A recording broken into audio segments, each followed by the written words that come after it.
Oh, here we are, another Sunday. The final Sunday, guys. The final Sunday before CONCACAF Nations League, Panama, and then Canada or Mexico for a third trophy in a row. Hopefully. Wait, no, 21, 23, 24. A fourth trophy in a row. We have won all the Nations Leagues, and Pochettino and the boys will hope to keep that going starting next week. Of course, Tack and I will be covering it as usual. Thank you to everybody who liked the stream already before it even started. That's great. That really helps because it helps the YouTube algorithm to help promote the stream. I don't really know how it works, but that's what they say. How are you guys doing? Yes, I see a lot of chatter about Johnny. So Johnny Cardoso is injured. It is not a serious injury. It may not even be a proper injury at all. It is more discomfort and / workload issues. Now, we don't know yet who will replace Johnny Cardoso on the roster. And it's a shame because he was playing very, very well. He was excellent, especially against Real Madrid. And we thought maybe this is his time to now. Someone is saying your mic is off and it's computer audio. My bad. Hang on, let me try this. Yep, you're right. Mic. Hey, we're going to try it now. Is that better audio? I think that's better audio now. So, yes, as I said, Johnny will be replaced. We don't know who is going to replace him. I think the guy, there are options, okay? You could go several ways. You could probably go Brendan Aronson could be a guy that gets called in. Now he's more of an attacking midfielder / winger, but we do need the depth at the wing, right? And Brendan Aronson's work rate, if nothing else, still helps him to have value. Alternatively, you could get his brother Paxton Aronson, who can play at the 10, or he can also play at the 8, and has been in good form for Utrecht, right? So that's an option. Alternatively, you could call in Alejandro Zendejas, who may or may not be in the top 10 today, because we are a little thin on wingers. We only have 2 true wingers, and Pulisic is going to play as sort of a dual 10 maybe in Pochettino's system anyways.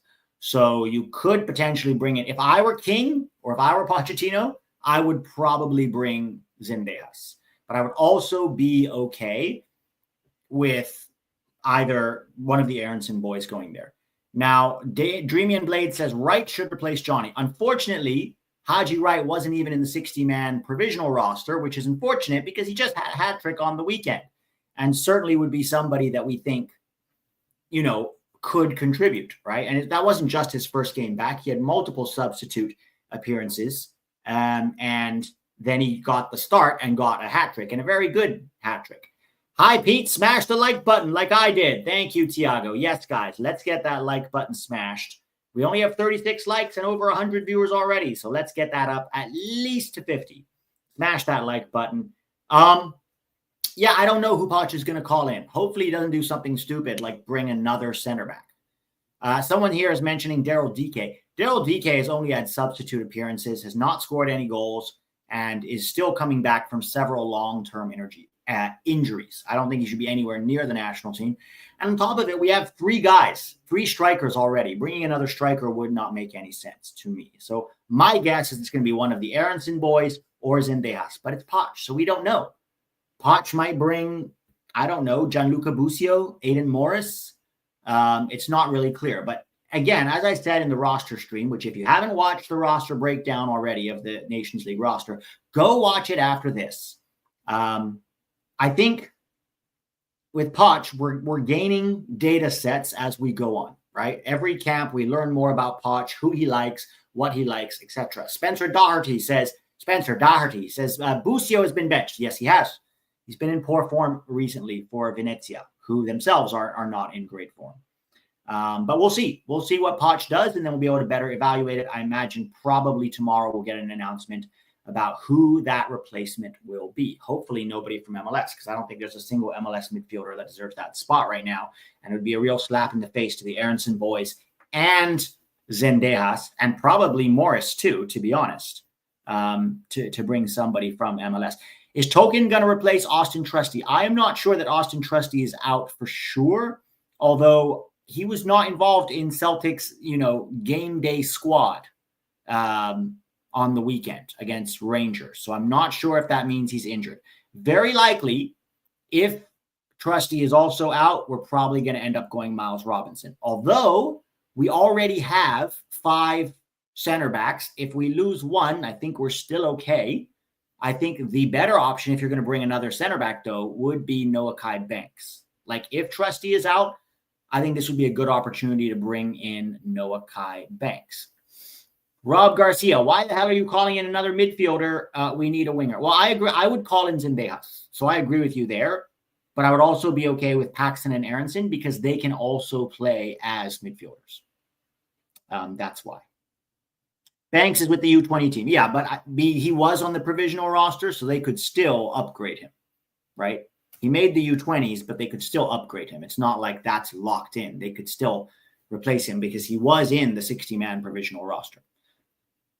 Pete, thoughts on Howard and Donovan buying views? T, can you elaborate on that a little bit? I'm not sure exactly what you're talking about here. So yeah, that is the update on Nations League and on Johnny Cardoso. We're going to have to wait and see who ends up getting called in to replace him. And if Trusty is also injured, who ends up replacing him on the roster? I imagine that would be Miles. Knowing Poch, we thought we were going to get a camp without Miles Robinson, guys. But of course, we were wrong. Maybe. Let's see. Why can't we have nice things? Yeah, that's the thing about these rosters. They come out, but they come out before the final weekend, and there's always at least 1 or 2 injuries before that final weekend. 108K views, barely 5. Okay, I'm not saying they're buying views for sure. 108K views, barely 5,000 subs, and 15 reactions. So there's a thing you can do on YouTube where you advertise your video on other soccer videos. So even if it plays as an advertisement, so let's say I want to make this video look like it has more views, right? I can put it on another video about soccer, like CBS Golazzos. I can pay for that. And even if somebody watches 2 seconds of the ad before you click skip, then it still counts as a view for me. So that's probably what they're doing. It's not so much that they're buying views. It's that they are definitely paying to advertise on other soccer channels, and it makes them look good, which in turn helps them to get sponsors. That's my guess. Allegedly, that what it seems. Because when they don't advertise, they'll get like 100 views sometimes or 200 views. But hey, good luck to them. They're doing a podcast. I hope they find success. Thiago, what do you think of the Brazilian situation for World Cup? Thiago, I think that would be a better question for TAC. TAC is a lot more up on the Brazilian situation over there than I am. So I have rudimentary knowledge of Brazil's national team, but I think that's a better question for TAC and how they're going to do at the World Cup. What do you think of Brown being with Germany under 21s? Poch is busy coaching speed, according to Edgar Moreno. Well, I mean, we know Poch was coaching speed. It doesn't mean he can't recruit. The question we all have is that we do not know if Poch talked to him and he was just not interested, or if he didn't talk to him at all because he doesn't think we should recruit. From what I have heard from Edgar and a few others, it's more the latter, that Poch, and he's even said this himself, right? I don't think we should, be trying to convince other people to play for us. And most of us here disagree with that. We are the United States. We do not have the luxury of being in Argentina. And more importantly, we have more complicated dual tri-national situations because of, our immigration policy, because birthright citizenship, there's a lot. And because our military bases around the world it's a complicated situation. It is not as simple as it is in Argentina, right? Of course, everybody in the world has to recruit and everybody has that situation, but nobody has it as much as we do because of our unique citizenship and immigration laws here in the US. So, yeah, I mean, we need them to absolutely get Brown. We need Pochettino, his staff, US Soccer to get Brown. He's with Germany's under 21s, but I imagine he probably would have accepted at least a call-up. I can't say this for sure. I am just basing this on reports I have heard.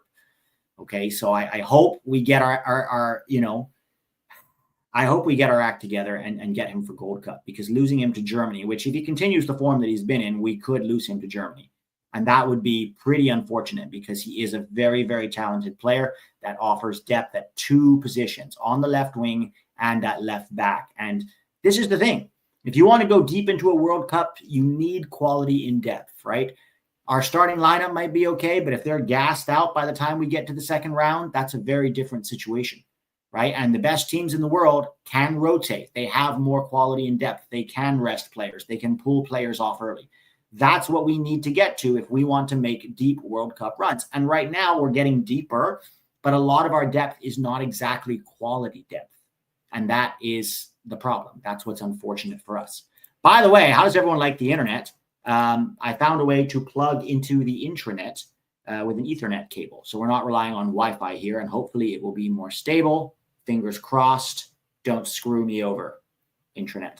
Let's hop in now with the top 10. But before we do, thank you to BetOnline for sponsoring this stream. Don't forget to smash that like button, guys. I see that we got it up to 59. Can we get it up to 100? Aiden Morris of Middlesbrough did not play against Tottenham, unfortunately. That is a mistake. Sometimes I rush through these in order to get it out on time for the 2 p.m. stream, and I don't always change the template. He played against Sunderland, and he got a assist against Sunderland. I don't like putting the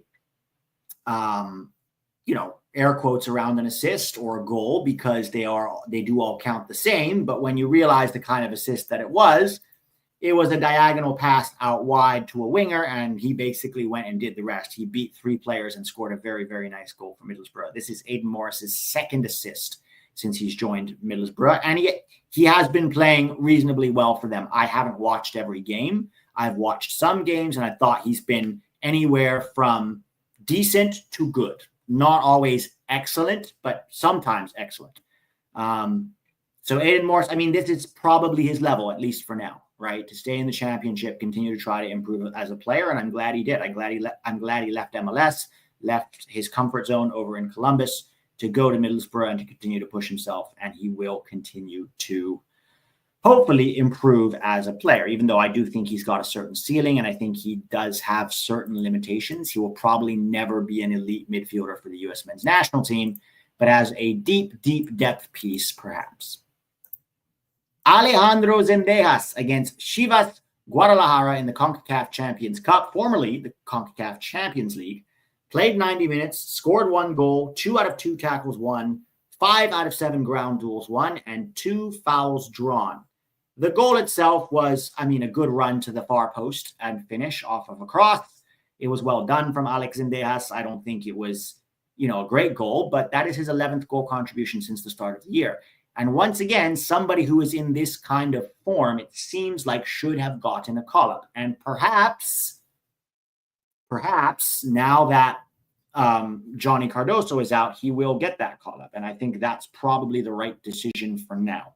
Considering the form he's been in not only this year, but since the end of last year, the last few months in Liga MX, he was absolutely on fire as well. And he's continuing that, right? And so I do think it's time for him to get another call-up. And even though he's not going to start and shouldn't, maybe as a depth piece, if you need a goal, or you want to, let's say we're 2-0 up against Panama in the 72nd minute, and you want to rest Pulisic for the final, then you maybe take him off and bring on Zendejas and give him 18 minutes to see what he can do.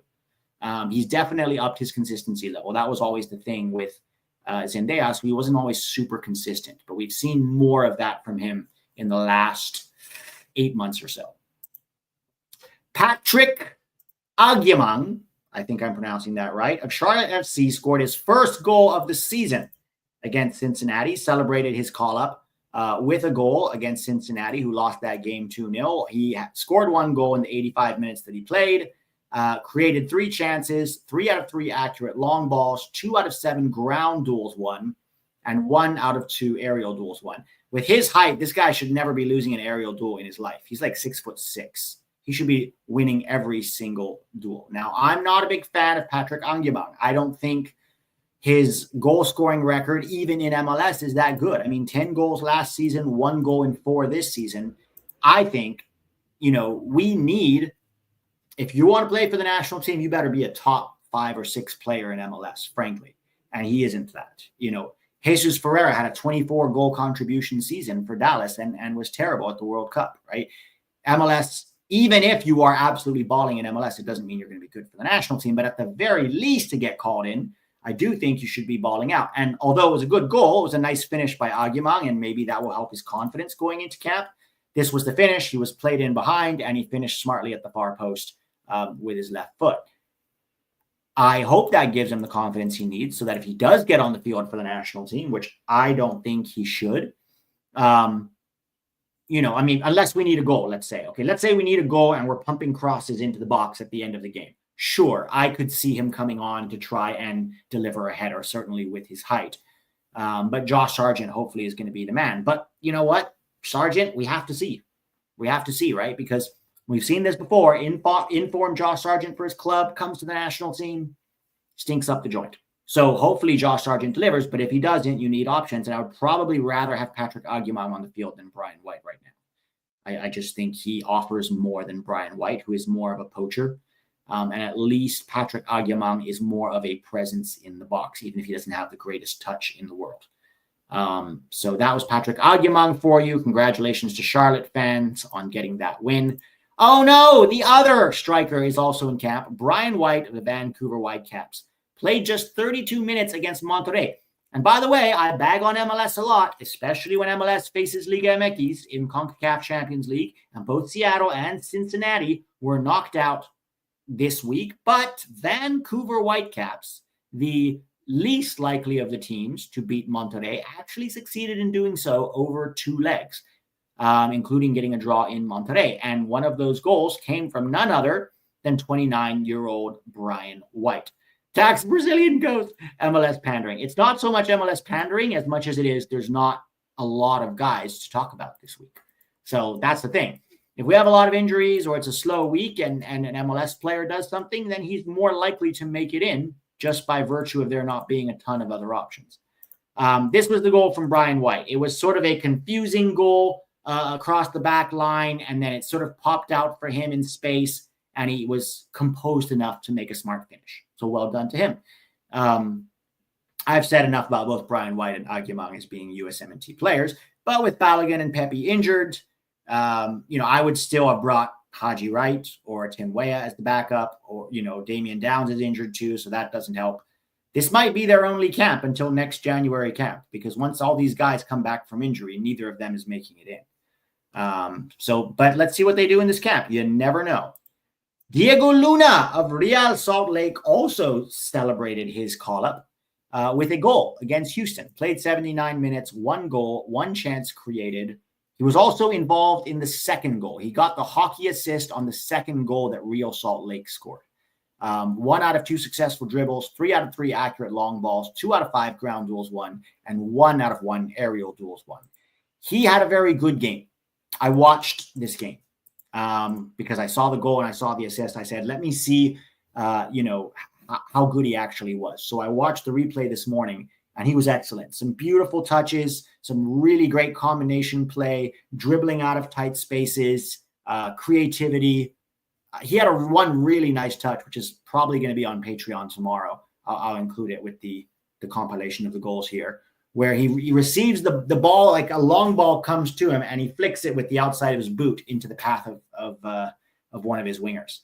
Should Luna play left wing? I know he plays sort of off the left wing for Real Salt Lake, but Christian Pulisic is the guy that's going to play off the left wing for us. Look, I would not start Luna in either of these games. I'm happy for him that he got the call up and he's doing well in MLS. He needs to do this consistently though, right? Again, it's about consistency at his age. He needs to show consistency and then make that move to Europe so that he can continue to push himself and grow. So played 79 minutes, 1 goal, 1 chance created. Oh, I already read this. This was the goal. It was actually a header. He made a good little darting run into the 6-yard box as the ball was chipped from close range and headed it home. He was also involved with a through ball for Real Salt Lake's, more of a slipped pass. It was a through ball, but it was nicely slipped into the channel and then crossed and finished really nicely. So good for Diego Luna. That is the kind of form he needs to show week in and week out in MLS in order to get the best possible move, either this summer or potentially in the winter. Because, again, that midfield spot for, the USMNT, it's crowded. There's competition. You're going to have to keep pushing. You're going to have to keep improving, because otherwise Malik Tillman comes back from injury. We still have Paxton and Brendan. There's options that you are competing with. So he needs to show that consistently, but good for him. Speaking of consistency, or the lack thereof, Zack Steffen makes the top 10 today for the first time in, I honestly don't know how long.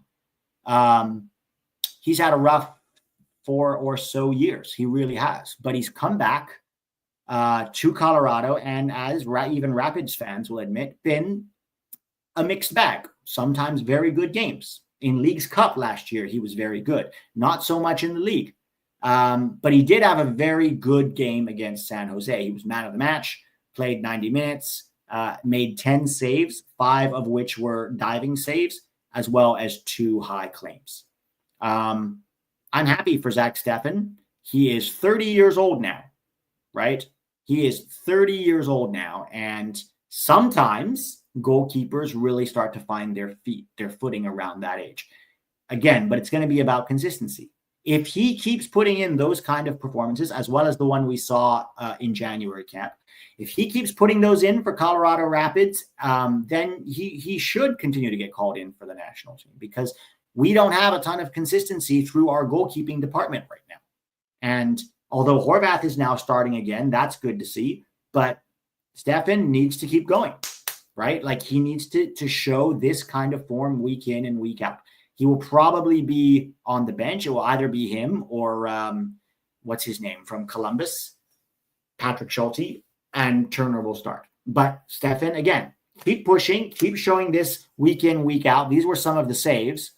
This was a really nice save from close range. He had to quickly spring, and it was a fingertip save away from the goal. That was really, really nice to see. This was also a good save from close range, got down well and tipped the ball away from one-on-one with the striker. And he did really well to do that. A lot of good saves, safe hands, distribution, some okay, some maybe not that great, particularly when it comes to the long-range distribution. But we can say that for all of our goalkeepers. Distribution is not a quality that our goalkeepers have right now. So well done to Zack Steffen there. Anthony Robinson did not get a goal or an assist, but he played very well for Fulham in their 2-0 win over the beleaguered Tottenham. It's hard to wonder how long Ange Postecoglou is going to, stay at that club, or how long he's going to last, because it's just been one disaster after another over there.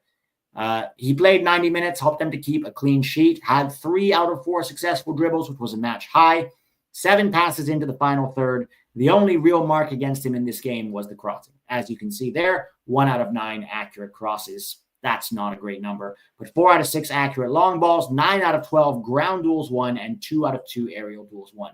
What's going to be interesting is to see how Robinson plays in this camp. Because if you guys remember from the Jamaica games, he had a very interesting role. He played as a left back that would sometimes bomb forward while Christian Pulisic tucked in and played in that dual 10 role. Or if Pulisic would stay wide, he would almost tuck in as another midfielder in a double pivot. And then Joe Scally would tuck inside, and that would sort of become a back 3. So that was quite an interesting and different role, something we haven't seen Robinson do before, certainly with the national team. And it'll be interesting to see if Poch repeats that in this camp at all. I think very likely he will. I think that was the first time, those Jamaica games, it was only Poch's second camp. Let's keep that in mind, right? But that was the first time we kind of started to see his vision coming together and a clear style of play that relies on fluid interchange of position. I know Straight Red has strong opinions about this. I have said some things that they disagree with. I think it's a lot more fluid than any of us are even willing to admit. Actually, you know what? Derek Rishi posted on Twitter the other day essentially what I'm saying now, so I actually agree with him. It is going to be very fluid positional interchange, particularly as, a Tim Weah could tuck inside quite easily, depending on who plays at the 10, if it's McKennie or Gio. Pulisic will tuck inside at times. Joe Scally will largely stay at home, it seems. And then A-Rob will alternate depending on what Pulisic does. When Pulisic tucks inside, then, A-Rob will overlap. If Pulisic goes outside, he will probably come inside and play in the double pivot. We'll take a look and we'll see what A-Rob looks like. Christian Pulisic is on fire with 3 goals in the last 2 games for Milan. Against Como, he was once again the savior, played 90 minutes, scored 1 goal, 2 chances created, 4 out of 5 successful dribbles, 3 out of 3 tackles, not duels won, 3 out of 3 tackles won, 6 out of 10 ground duels won, 2 out of 3 aerial duels won, and 3 fouls drawn. And there was another interesting stat that I didn't put here. He was the player to have the least amount of touches in 90 minutes for Milan, the least in the game. Now, that can mean 2 things, one of 2 things, and it's probably a combination of both. 1, he's releasing the ball sooner. He's not trying to dribble at people as much. 2, they aren't playing through Pulisic as much as they should. You see this when you watch Milan, and this is what I think it mostly is. They always funnel the ball to Leao. And don't get me wrong, Leao is a very good player. But he also has moments of absolute brilliance and moments of like pure selfishness, dribbling into dead ends, dribbling down blind alleys, taking too long to release the ball, and then the moment is gone, and then he'll come up with something absolutely magical and brilliant. I think they need to have a better balance between where they funnel the ball to, because I don't think they're funneling it to Christian Pulisic as much as they should. And at 24 goal contributions on the season now, I do think Pulisic deserves better in terms of Milan playing through him more, because when they do, he's on fire and he absolutely produces for them. And even when they don't, he still manages to produce one way or another, right? This was the goal. Nice goal down into the channel. Very tight angle, but still managed to squeeze it in under pressure at the far post. So well done, Christian Pulisic. I've said this before, but Christian Pulisic is a streaky player, right?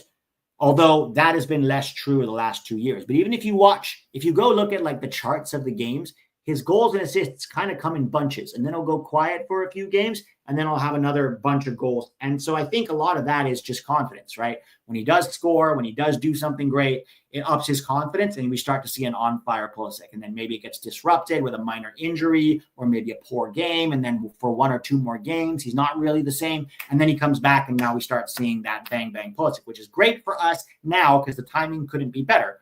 3 goals in the last, or 3 goals in the last 2 games. So now he's coming into camp confident, fit, scoring for Milan, the man over there, and hopefully also the man for us.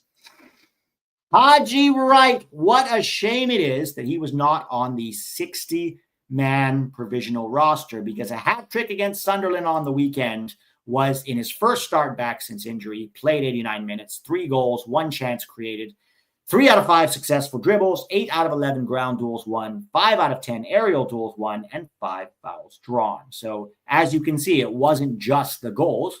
He also did a lot of great work throughout the game. 5 fouls drawn is that he was a threat, right? This was, the first goal and the best of the 3 by far.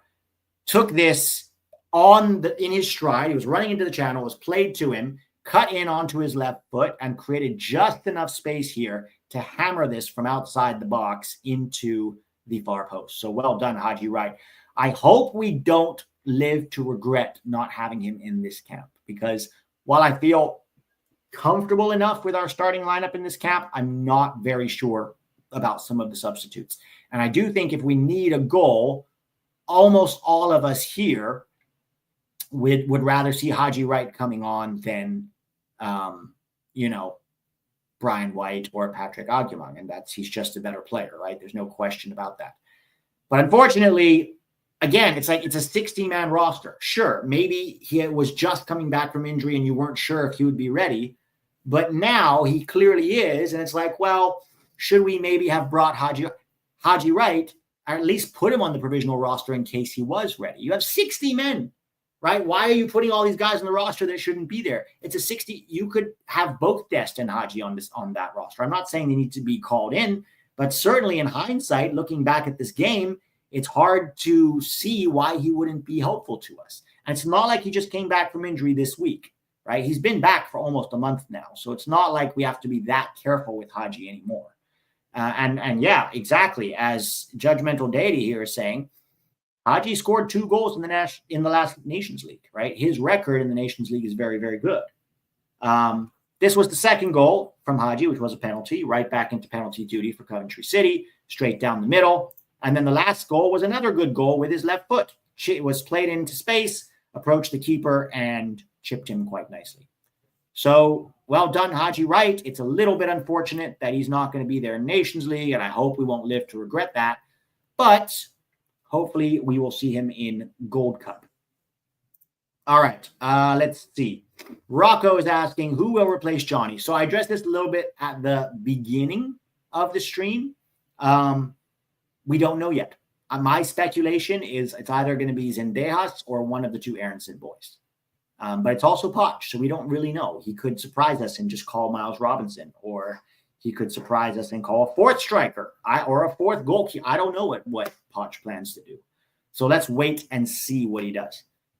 This is the first camp where Poch is under pressure to win. We have to win this tournament.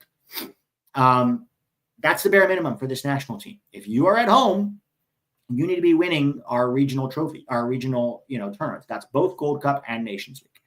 And there's no excuses. And so Poch has to deliver. Right now, there's a lot of questions about some of Poch's bizarre roster selections and bizarre actions, and that is fair. All those questions will go away if he wins and wins well. Or, well, not even or. If we continue to see the fluent, interchanging, dynamic style of play with a lot of creativity and freedom in player decision-making that we saw in January, we probably will win the Nations League, and we'll do it in style, and people will trust Poch more. So that's why this matters, right?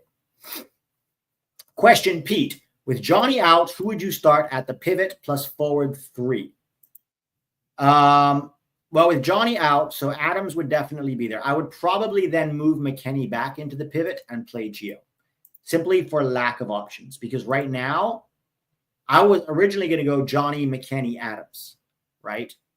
But with Johnny out, it's like, okay, so then who takes that spot? Tanner Tessman? I think Gio will offer more than Tanner Tessman, so I'd rather scoot Weston McKennie back there and then put Gio at the 10. Even though Gio hasn't been in good form for Dortmund, it's still like, well, he's got his national team form that we can rely on. Let's see what Poch does. I would probably go with Gio now that he's out. The forward 3 is really quite simple. It's, Pulisic, Weah, and Sargent. Thiago Martins said, what are your predictions for this week's top 10? Well, there isn't going to be a top 10 this weekend because in the international break. It's the international break. So we're going to have all of our guys here in the U.S. playing Panama and then either Canada or Mexico, hopefully in a final and not in a third-place playoff. Judgmental Tate says, I might cry if I see Tessman over Gio. All right, guys, we have almost 100 likes before we end the stream. So do me a favor and smash that like button. Leave a comment below. I feel like Poch's staff just tells him who to call up and he just coaches the team. Why else call up Shaq Moore? But even the staff should be able to see that Shaq Moore is not anywhere near USMNT quality, although he is not in the roster. But, that is a little different coming from January camp. All right, guys, thanks for watching. Like I said, smash that like button before you go so we can have this reach 100, and leave your comments below. I don't want to jinx it, but I think the internet being plugged in properly with the Ethernet cable is doing wonders for it in terms of internet stability. So that gives me a lot of hope going into the coming week. Speaking of the coming week, the next video will be on Thursday. That will be a pre-game live stream with TAC on my channel to talk about the Panama game. We'll go over potential starting lineups, what we expect, what we want to see, et cetera, et cetera. So that'll be at 9 a.m. Pacific time, so noon Eastern time. And then, of course, once we get back into, once the game starts, we do the pregame at TAX, the live watch-along at TAX, and then post-game here at 11 Yanks. As always, guys, thanks for watching. Smash that like button. Have a great rest of your Sunday, and I'll talk to you on Thursday. Panama, let's go. It's exciting. It's USMNT camp. This is what we live for. This is what this channel really wants to cover. Why don't you want to face Mexico? What do you mean? I do want to face Mexico. Why would I not want to face Mexico? That's always fun to play Mexico. I also want to face Canada, though. I want to beat Canada because Canada is probably a better, it's probably a better team right now, right? But they've never, they didn't win the Gold Cup. They haven't won anything in over, 20, 25 years. So they're going to be really ready. Did I say I want to face Canada? I'm more scared of Canada than Mexico, in the sense that I think Canada will be more of a threat to us than Mexico right now. That's more what I meant. But, it doesn't matter. I'll take whoever, and we need to beat them one way or the other. All right, guys. Have a good one. I'll talk to you soon.